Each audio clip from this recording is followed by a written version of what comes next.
बाबाज German donor.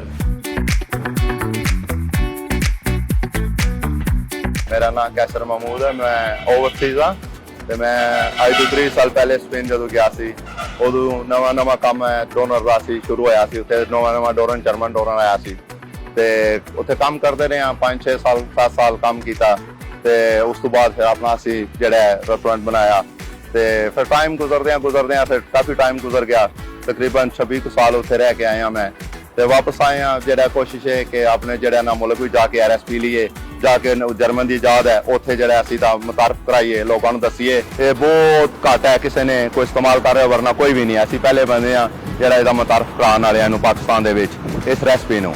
अपनी अब चौथी ब्रांच जो है इस्लामाबाद में ही हॉस्टल सिटी के अंदर उन्होंने बना ली, जहां पर पूरे पाकिस्तान के टॉप की यूनिवर्सिटी में पढ़ने वाले जो स्टूडेंट हैं वो सारे के सारे उधर मौजूद होते हैं।